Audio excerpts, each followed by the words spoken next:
예, 오늘 성경 말씀 구약 성경 출애굽기 9장입니다. 출애굽기 9장 20절과 21절 말씀 제가 봉독하도록 하겠습니다. 출애굽기 9장 20절과 21절입니다. 바로의 신하 중에 여호와의 말씀을 두려워하는 자들은 그 종들과 가축을 집으로 피하여 들였으나 여호와의 말씀을 마음에 두지 아니하는 사람은 그의 종들과 가축을 들에 그대로 두었더라. 아멘. 여기까지만 봉독하겠습니다. 이 본문은 모세가 이스라엘 백성들을 출애굽시킬 당시에 바로 앞에 서서 했던 말 다음에 일어나는 이야기입니다. 조금 더 정확하게 말하면 모세가 이스라엘 백성들을 출애굽시키기 위해서 바로 앞에서 10가지의 재앙을 행했다라는 것은 잘 아실 것입니다. 10가지 재앙 가운데서 7번째 재앙에 대해서 선포했을 때 그 선포한 말에 대해서 보인 바로의 신하들의 반응이라고 할 수 있습니다. 모세는 내일이면 무거운 우박이 내릴 것이다 라고 경고를 합니다. 7번째거든요.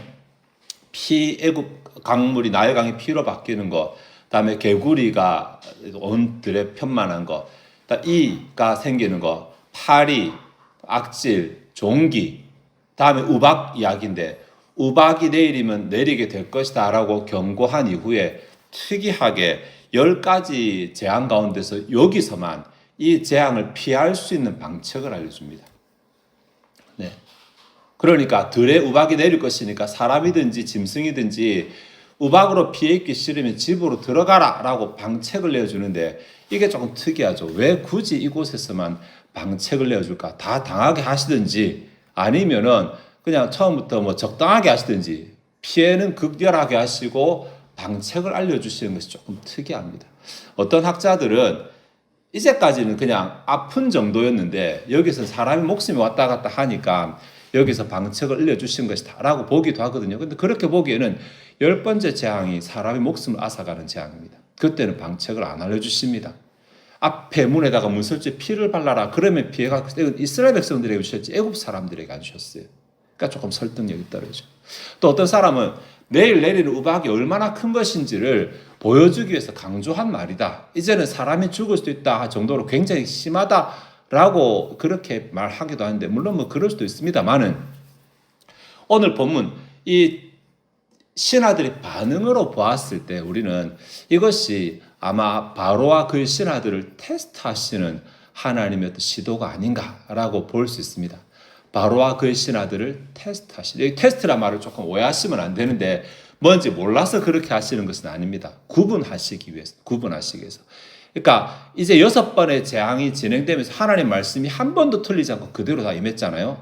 그러니까 그것을 본 신하들 중 일부가 7번째 재앙도 그대로 임할 것이다 라고 생각을 하고 그 말씀에 순종하는가, 아니면 6번의 재앙을 경험하고도 그 말씀이 그대로 이루어진다는 사실을 경험하고도 7번째 재앙을 들었을 때 또다시 그 말씀을 무시하는가, 이 사이를 구분하기 위해서입니다. 어떻게 이렇게 추측할 수 있냐면 이 일이 있었어요. 8번째 메뚜기 재앙이거든요. 메뚜기 재앙이 되면 모세가 와서 경고할 때 신하들이 이제 바로를 말리기 시작합니다. 애굽이 망하게 된 줄을 알지 못하시나이까 이제 그들이 완전히 돌아서게 됩니다. 그 틈을 버리는 사건이 이 7번째 사건일 것이다 라고 보는 것입니다. 뭐 어떻게 보더라도 상관없는데 이제 모세를 통해서 이 말을 들었을 때 신하들이 두 종류로 갈라졌다는 것이 오늘 우리가 생각하는 포인트입니다. 이때까지 전부 다 바로의 편에 서서 모세의 말을 다 무시했는데 이들이 하나님의 백성도 아니고 믿는 사람들도 아닙니다. 아님에도 불구하고 그들이 하나님의 말씀에 대해서 두 가지 태도를 가졌고 그리고 결과는 두 가지로 갈라지게 됩니다. 아시다시피 뭐 재산의 피해를 입지 않은 쪽과 재산의 피해를 입은 쪽 이렇게 두 가지로 갈라지게 됩니다. 그러니까 우리가 생각할 부분은 이들이 마음입니다. 마음. 왜 이들이 가축을 안으로 들였을까? 왜 이들이 가축을 들에 그대로 두었을까? 그들이 행동을 하게 된 동인, 행동으로 나타나잖아요. 행동을 하게 된 그 동인을 우리가 오늘 조금 생각해 보고자 합니다. 먼저 사람들이 가축을 집 안으로 들인 신하들의 마음 상태의 동인은 20절에 나오는데 바로의 신하 중에 여호와의 말씀을 두려워하는 자들, 두려워하는 자들. 여기 두려워한다 이 말은 뭐 우리로 경외한다 이렇게 번역할 수도 있는 단어거든요. 그래서 오해들이 여호와의 말씀을 경외했나? 그런 뜻 아닙니다. 경외는 이 단어를 한글로 번역할 때 이제 한자를 거쳐왔기 때문에 번역할 때 우리가 선택한 가지수 중에 하나고, 본래 이 단어는 두려워하거나 뭐 무서워하거나 경외하거나 다 똑같은데 원래는 무게를 둔다는 말이거든요. 무겁게 여긴다. 그러니까 누가 경고하면 그 말을 가볍게 여기지 않고 무겁게 여기니까 그 말에 대해서 반응을 하는 거잖아요. 여러분 뭐 혹시 모르겠습니다.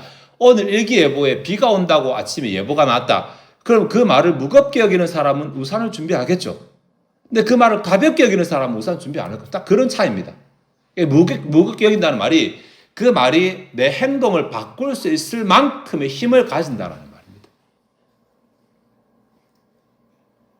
이들은 하나님의 말씀에 대해서 반응을 보였는데 원문을 가만히 보면 여호와의 말씀보다는 두려워하는 에 훨씬 더 무게가 실려 있습니다. 히브리어는 문장 자체에 무게가 이렇게 나누어져 있거든요. 그러니까 하나님의 말씀이기 때문에 이들이 겁을 낸 게 아닙니다. 지금 아니라 그 마음 가운데 두려움을 가졌기 때문에 행동이 나타나는 것입니다. 그 마음에 두려움을 가진 이유는 이미 경험했던 6번의 일을 통해서 설득이 된 것입니다. 아, 이 상황은 말을 들어야 되는 상황이구나. 네. 하나님의 말씀이기 때문에 그 말씀을 순종하는 것이 아니라 경험을 통해서. 그럼 우리 이렇게 생각하죠. 우리는 하나님 말씀대로 경험한 적이 없어서 우리는 순종 잘 못하겠다라고 이렇게 하실지 모르겠지만, 그렇게 변명할 수 없도록 본문이 또 우리에게 답을 주는데, 핑계치 못할 이유들을 주는데, 하나는 바로는 동일하게 경험했지만 여전히 불순종하고 있다는 것입니다. 네. 또 다른 하나는 이스라엘 백성들을 한 번도 경험하기 전부터 순종했다는 것입니다. 그러니까 결국은 말씀에 대해서 순종하느냐 순종하지 않느냐는 것은 말씀 자체가 아니라 그 말씀을 대하는 태도에 달라지는 것입니다. 태도.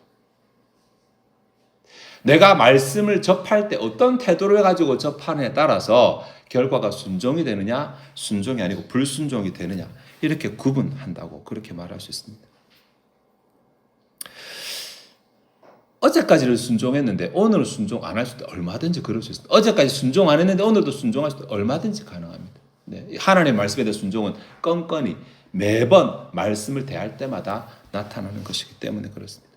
두 번째로 이 신하들이 보이는 태도가 21절인데, 하나님의 말씀을 듣고도 자신의 종들과 가축들을 들에 내어둔 자의 마음가짐은 여호와의 말씀을 마음에 두지 아니하는 사람이라고 이렇게 말하죠. 여호와의 말씀을 마음에 두지 아니하는 사람. 여기 마음은 감정은 아닙니다. 감정은 좋고 싫고를 판가름 짓는 장소잖아요. 근데 여기 마음 그것이 아니라 인간의 중심이라는 뜻. 내면의 중심이라는 것.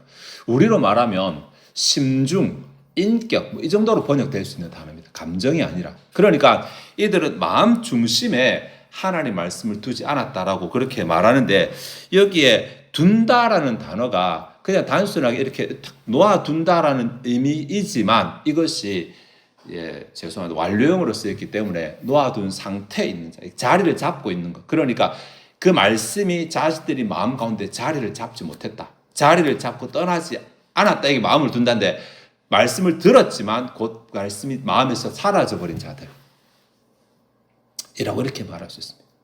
모르겠어요. 바로 같은 경우는 자존심 부리고 있거든요. 지금 뒤에도 계속 자존심 부립니다. 바로는. 그래서 자기가 신인데 어느 신 앞에 자기가 다른 신의 말을 듣는 게 싫어서 피해 있는 것을 알면서도 그렇게 했을 수 있어요. 근데 신하들은 그거 아니거든요. 신하들은 철저하게 이기적이거든요. 근데 바로도 신이고 자기 둘레는 하나님도 신인데, 바로가 담대한 거 보고 자기들도 뭐 우리도 신이 있는데 뭐 이렇게 생각하고 무시했을 수 있어요. 어떤 이유든지 간에 하나님의 말씀을 그 마음에 두기 싫어하는 것입니다. 여기에 마음에 둔다라고 하는 이 말이나 말씀을 두려워했다라는 말이나 같은 맥락이잖아요. 하나는 두려워했고 하나는 마음에 두지 않았다는 것이니까, 반대로 말하면 마음에 두는 것이 두려워하는 것이고 마음에 두지 않는 것이 두려워하지 않는 것이잖아요. 같은 맥락으로 볼 수 있거든요.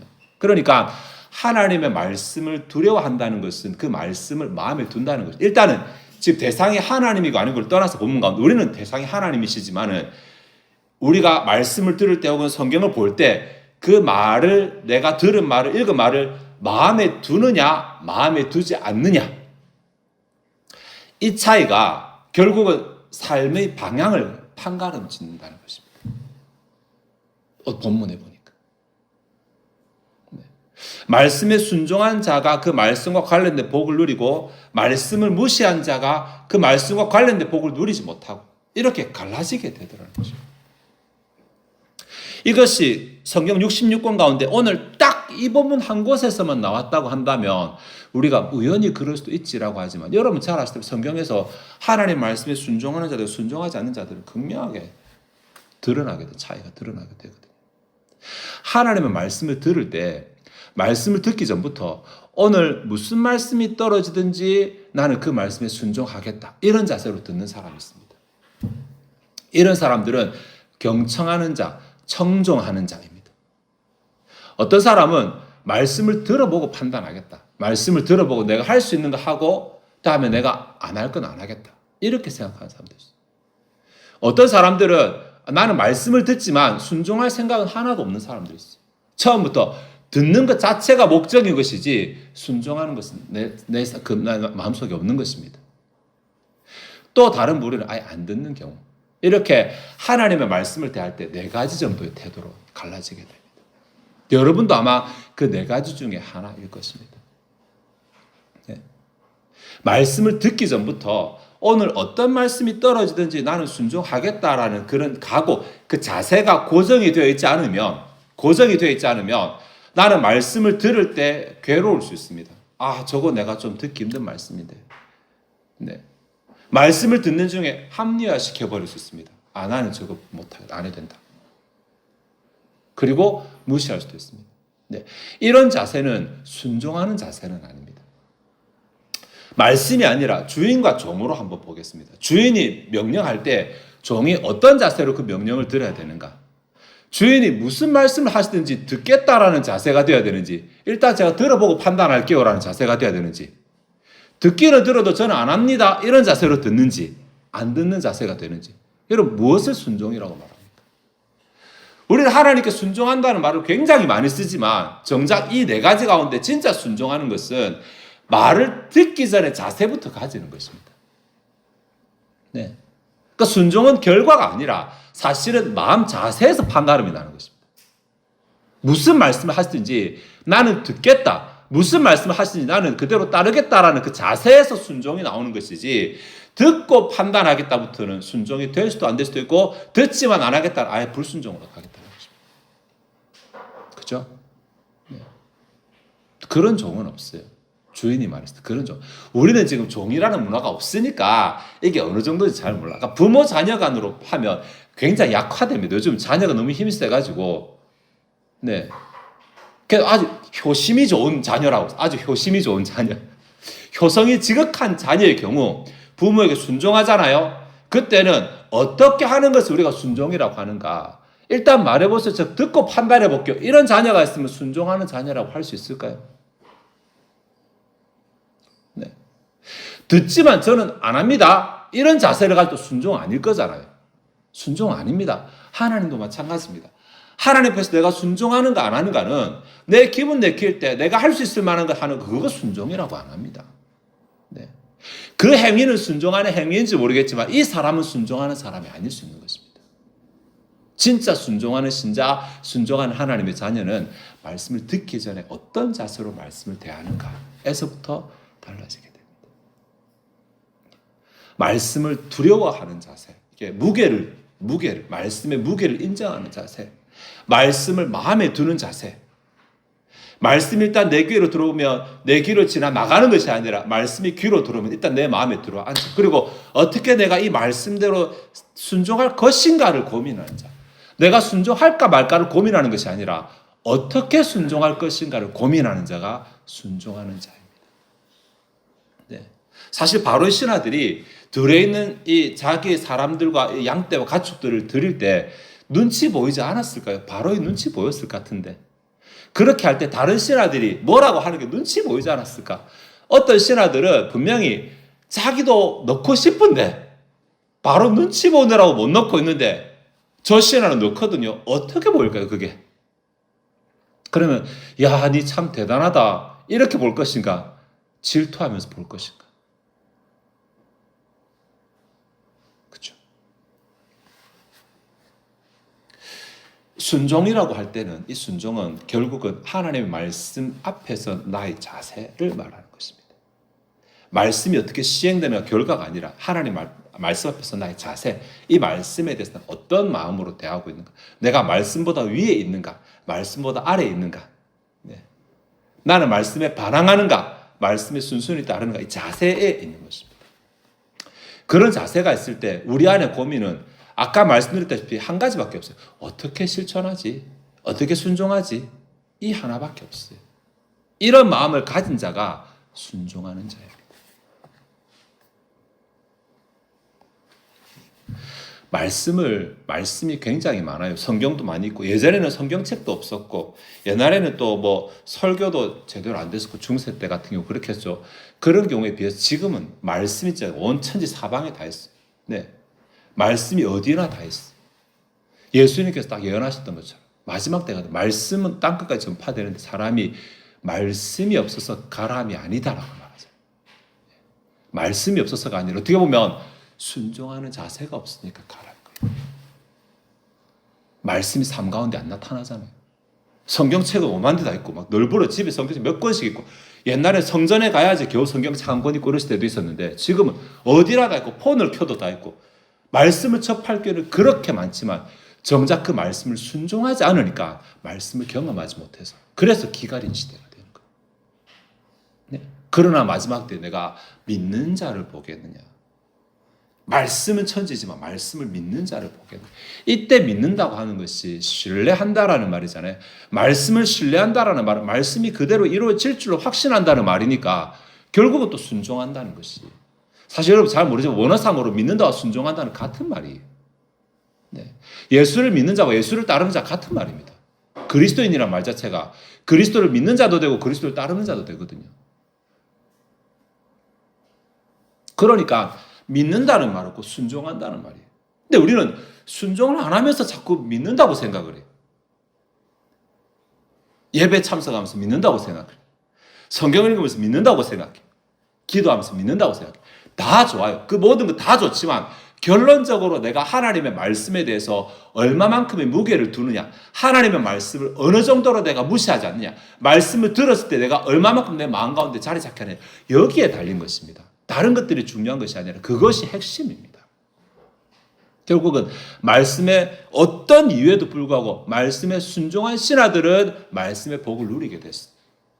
어떤 이유와 핑계도 불구하고 말씀에 순종하지 않은 자들은 누리지 못했어요. 이걸로 갈라지게 됩니다. 네.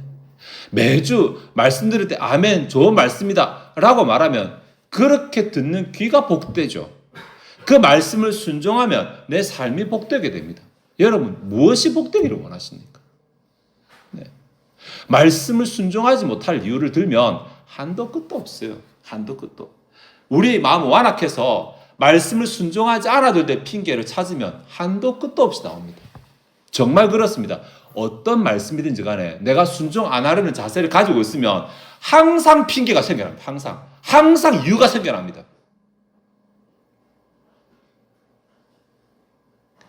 말씀을 순종하고자 하는 자세를 갖추지 않으면 결과적으로 보면 거의 모든 말씀에 나는 순종하지 않고 끝나버리게 됩니다. 그러니 말씀에 순종하고자 하는 자세를 가지고 하나님의 말씀을 대하는 것, 이것이 중요합니다.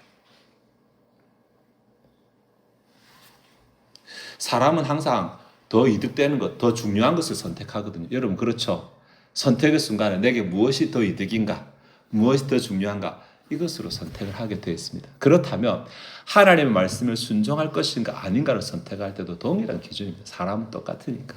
네. 하나님의 말씀을 순종하는 것보다 내가 더 유익되거나 더 좋은 것이 있다라는 것입니다.